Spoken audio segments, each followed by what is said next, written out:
ಸಂವಿಧಾನ ಶಿಲ್ಪಿ doctor BR Ambedkar ಅವರಿಗೆ ಬೇಕೇ ಬೇಕು, ಬೇಕೇ ಬೇಕು. ದಿಗ್ಗೇನಹಳ್ಳಿ ನಿವೇಶನ ರೈತರಿಗೆ, ನಿವೇಶನ ರೈತರಿಗೆ, ದಿಗ್ಗೇನ ರೈತರಿಗೆ ಎಲ್ಲಿವರೆಗೂ ಹೋರಾಟ. ದಿಗ್ಗೇನಹಳ್ಳಿ ಗ್ರಾಮಸ್ಥರಿಗೆ, ದಿಗ್ಗೇನಹಳ್ಳಿ ನಿವೇಶನ ರೈತರಿಗೆ. ನಾವೇನಾರೇ ನಿವೇಶನ ತಗೋಬೇಕು ಅಂತಂದ್ರೆ ಅದು ಕಷ್ಟದ ಮಾತು. ಇರುವಂತ ಜಾಗದಲ್ಲಿ ನಾವು ಏನು 40 ಜನ ಏನಿದವೋ 40 ಜನ ಇರೋ 8 ಕುಂಟೆ ಜಾಗದಲ್ಲಿ ನಾವು ಯಾವ ರೀತಿ ನಮ್ಮಲ್ಲೇ ಹೊಂದಾಣಿಕೆ ಮಾಡ್ಕೊಂಡು ಅದರಲ್ಲೂ ಕೂಡ ನಿವೇಶನ ಇಲ್ದಂತರು ನಾವು ಇರ್ತೀವಿ ಅಂತಕ್ಕಂಥದ್ದು ಒಂದು ಇದು ಎಲ್ಲೇವರೆಗೆ ಸಮಸ್ಯೆ ಇಲ್ಲಿ ನಾನು ಕೂಡ ನಾವು ಸಪೋರ್ಟ್ ಮಾಡ್ಲಿಕ್ಕೆ ನಾವು ಇಚ್ಛೆ ಪಡ್ತೀವಿ ಅಂತಕ್ಕಂಥದ್ದನ್ನು ಕೂಡ ನಿಮ್ಮ ಹತ್ರ ಹೇಳಲಿಕ್ಕೆ ಇಷ್ಟಪಡ್ತಾ ಇದ್ದೇನೆ. ದಾವಣಗೆರೆ ಜಿಲ್ಲೆ ಚನ್ನಗಿರಿ ತಾಲೂಕು ತಿಪ್ಪಗೊಂಡನಹಳ್ಳಿ ಪಂಚಾಯಿತಿಗೆ ಸಂಬಂಧಪಟ್ಟಂತ ದಿಗ್ಗೇನಹಳ್ಳಿ ಗ್ರಾಮದಲ್ಲಿ ನಿವೇಶನ ರಹಿತ ಮಾದಿಗ ಸಮುದಾಯದ ಜನಾಂಗದವರು ಈ ದಿನ ನಿವೇಶನಕ್ಕಾಗಿ ಅಹೋರಾತ್ರಿ ಧರಣಿಯನ್ನು ಪ್ರಾರಂಭಿಸಿರುತ್ತಾರೆ. ಈ ಧರಣಿಗೆ ಕರ್ನಾಟಕ ದಲಿತ ಸಂಘರ್ಷ ಸಮಿತಿ ಪ್ರೊಫೆಸರ್ ಬಿ ಕೃಷ್ಣಪ್ಪ ಸ್ಥಾಪಿಸ ತಾಲೂಕು ಶಾಖೆ ವತಿಯಿಂದ ಬೆಂಬಲವನ್ನು ಸೂಚಿಸಿರುತ್ತೇವೆ. ಸುಮಾರು 100-150 ವರ್ಷಗಳ ಹಿಂದೆ ಸ್ಥಾಪನೆಯಾದಂತ ಗ್ರಾಮ ದಿಗ್ಗೇನಹಳ್ಳಿ. ಮಾದಿಗ ಸಮುದಾಯಕ್ಕೆ ಪ್ರಾರಂಭಿಕ ಹಂತದಲ್ಲಿ ಏನು 10ರಿಂದ 15 ನಿವೇಶನ ಕಾಯ್ದಿರಿಸಿದ್ರು, ಇವತ್ತು ಕೂಡ ಅದೇ ರೀತಿಯಲ್ಲಿ ಜೀವನ ನಡೆಸಂತ ಸಂದರ್ಭ ಇದೆ. ಇವತ್ತು ಅಂದಿದ್ದಂತ ಒಂದು ಕುಟುಂಬ ಇವತ್ತು 4ರಿಂದ 5 ಕುಟುಂಬ ಆಗಿದೆ. ಒಂದು ಮನೆ ಒಳಗಡೆ 4ರಿಂದ 5 ಜನ ಇದ್ದು ವಾಸ ಮಾಡಂತ ಕೆಟ್ಟ ಪರಿಸ್ಥಿತಿ. ಇವತ್ತು ಮನೆ ಚಿಕ್ಕದಿರೋದ್ರಿಂದ ಮಕ್ಕಳ ಶಿಕ್ಷಣಕ್ಕೆ ಓದ್ಕೊಳ್ಳೋದಕ್ಕೆಲ್ಲ ಬಹಳ ತೊಂದರೆ ಆಗ್ತಾ ಇದೆ. ಹಾಗಾಗಿ ದಿಗ್ಗೇನಹಳ್ಳಿ ಗ್ರಾಮಕ್ಕೆ ಹೊಂದಿಕೊಂಡಂತ ಊರಿನ ಮುಂಭಾಗದಲ್ಲಿರುವಂತ ಒಂದು ಪಂಚಾಯಿತಿ ಆಸ್ತಿ ಇದು ಸುಮಾರು 100 ವರ್ಷಗಳ ಹಿಂದೆ ಕಾನೆಸುಮಾರು ಒಳಗಡೆ ದಾಖಲಾತಿ ಆಗಿರುತ್ತದೆ. ಇಲ್ಲಿ ನಿವೇಶನ ರಹಿತ ಮಾದಿಗ ಕುಟುಂಬದವರು ನಿವೇಶನ ಬೇಕು ಅಂತೇಳಿ ಸುಮಾರು 4 ದಿನದಿಂದ ಅಹೋರಾತ್ರಿ ಧರಣಿನ ಮಾಡ್ತಾ ಇದ್ದಾರೆ. ಎಷ್ಟು ದಿನ ಆಯ್ತು ಸರ್? ಇವತ್ತಿಗೆ 4 ದಿನ. ಯಾರು ನಿಮ್ಮ ಇಲ್ಲಿ ಅಧಿಕಾರಿಗಳು ಯಾರು ಬಂದಿಲ್ವಾ ಕೆಳಗೆ? ತಹಸೀಲ್ದಾರ್ ಅವರು ಮತ್ತು ಎಕ್ಸಿಕ್ಯೂಟಿವ್ ಆಫೀಸರ್ ಬಂದು ಹೋಗ್ತಾ ಇದ್ದಾರೆ. ಸಮಸ್ಯೆನ ತಿಳ್ಕೊಂತಿದ್ದಾರೆ ಅಷ್ಟೇ. ಆದ್ರೆ ಪರಿಹಾರವನ್ನು ಅವ್ರು ಇವತ್ತಿಗೂ ಕೂಡ ಕಂಡುಕೊಳ್ಳಕ್ ಆಗ್ತಾ ಇಲ್ಲ. ಯಾಕೆ ಪರಿಹಾರ ಕಂಡುಕೊಳ್ಳಕ್ ಆಗ್ತಾ ಇಲ್ಲ ಅಂದ್ರೆ ಸಂಬಂಧಪಟ್ಟಂತ ಮೇಲಧಿಕಾರಿಗಳು ಈ ಸ್ಥಳಕ್ಕೆ ಬಂದಿಲ್ಲ.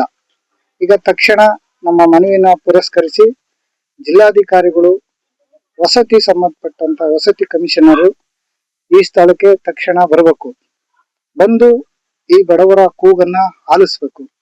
ಇವತ್ತು ದಿಗ್ಗೇನಹಳ್ಳಿ ಗ್ರಾಮದಲ್ಲಿ ಜಾಗ ಇಲ್ಲದಕ್ಕೆ ಶೌಚಾಲಯ ನಿರ್ಮಿಸಿಕೊಳ್ಳಲು ಕೂಡ ಜನಗಳಿಗೆ ಆಗ್ತಾ ಇಲ್ಲ. ಅಂತ ಕಷ್ಟಕರವಾದ ಕೆಟ್ಟ ಪರಿಸ್ಥಿತಿ ಒಳಗಡೆ ಸಮುದಾಯ ಇವತ್ತು ನಲುಗ್ತಾ ಇದೆ.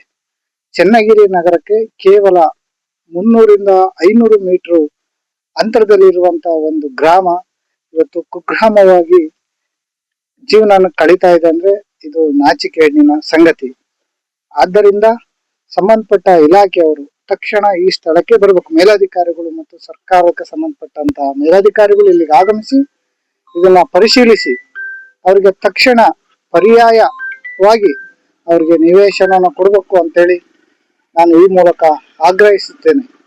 ತಕ್ಷಣ ಅವೇನನ್ನು ಸ್ಪಂದಿಸಲಿಲ್ಲ ಅಂದ್ರೆ ನಾವು ದಿನಕ್ಕೆ ದಿನ ಹೆಚ್ಚಿನ ಸಂಘಟನೆಗಳು ಇದರಲ್ಲಿ ಪಾಲ್ಗೊಂಡು ಅವ್ರಿಗೆ ಬೆಂಬಲವನ್ನು ಸೂಚಿಸಿ ಈ ಹೋರಾಟವನ್ನು ಯಶಸ್ವಿಗೊಳಿಸ್ತೀವಿ ಅಂತೇಳಿ ಈಗ ಅಧಿಕಾರಿಗಳು ಬಂದೋಗಿದ್ದಾರೆ.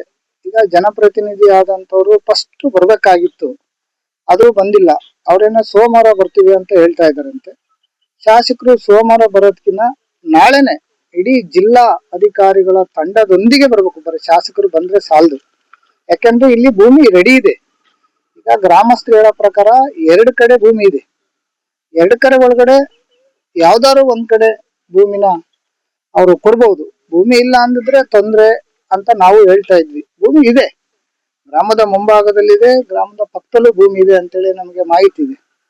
ಮತ್ತೆ ನಮ್ಮ ಮೆಂಬರ್ ಆಫ್ ಪಾರ್ಲಿಮೆಂಟ್ ಮೇಡಮ್ ಅವರು ಕೂಡ ಇದ್ರ ಬಗ್ಗೆ ಗಮನ ಹರಿಸ್ಬೇಕು ಅಂತ ನಾನು ಈ ಮೂಲಕ ಮನವಿ ಮಾಡ್ಕೊಂತ ಇದ್ದೀನಿ. ನಿನ್ನೆ ತುರ್ತು ಸಭೆ ಕರೆದ್ರಲ್ಲ, ಮತ್ತೆ ಏನ್ ಚರ್ಚೆ ಆಯ್ತು ಇಲ್ಲಿ ಗ್ರಾಮ ಪಂಚಾಯತಿ ಒಳಗಡೆ ಪರಿಶೀಲನೆ ಮಾಡ್ತೀವಿ ಅಂತ ಹೇಳ್ತಾ ಇದ್ದಾರೆ ಹೊರತು ಪರಿಶೀಲನೆ ಅಂದ್ರೆ ಅದು ನಾವು ಒಪ್ಪೋದಿಲ್ಲ. ಅವರು ಒಂದು ಆಶ್ವಾಸನೆ ಕೊಡ್ತಾ ಇಲ್ಲ, ನಿಮ್ಗೆ ನ್ಯಾಯ ಕೊಡ್ತೀವಿ ತಗೊಳ್ಳಿ ಬನ್ನಿ, ನೀವು ರೆಕಾರ್ಡ್ ಅನ್ನ ರೆಡಿ ಮಾಡ್ಕೊಂಡು ಕೊಡಿ, ಸಂಬಂಧಪಟ್ಟಂತ ದಾಖಲಾತಿಗಳು ನಮಗೆ ಕೊಡಿ, ನಿಮ್ಗೆ ಸೈಟ್ ಅಲಾಟ್ಮೆಂಟ್ ಮಾಡ್ತೀವಿ ಅಂತ ಅವ್ರು ಹೇಳ್ತಾ ಇಲ್ಲ. ಅವ್ರು ಹೇಳ್ತಾ ಇರೋದನ್ನು ಪರಿಶೀಲನೆ ಮಾಡ್ತೀವಿ ಅಂತ.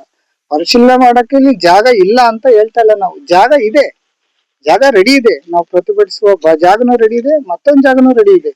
ಜಾಗ ಇಲ್ಲದೆ ಇರೋದ್ರಿಂದ ಅವರು ಇಲ್ಲದ್ರೆ ಏನಾದ್ರು ಹೇಳ್ಬೋದು. ಜಾಗ ಇದೆ, ಬರ್ಬೇಕು ಅವ್ರು ಬಂದು ತಕ್ಷಣ ಈ ಸ್ಥಳದಲ್ಲಿ ಇಲ್ಲೇ ಪಟ್ಟಿನ ಮಾಡಿ, ಇಲ್ಲೇ ಸರ್ವೇರ್ನ ಕರೆಸಿ, ಇಲ್ಲೇ ಸಂಬಂಧಪಟ್ಟ ಇಲಾಖೆಯವ್ರನ್ನ ಕರೆಸಿ ಅವರಿಗೆ ನಿವೇಶನ ಮಂಜೂರು ಮಾಡೋದಕ್ಕೆ ಅವಕಾಶ ಇದೆ.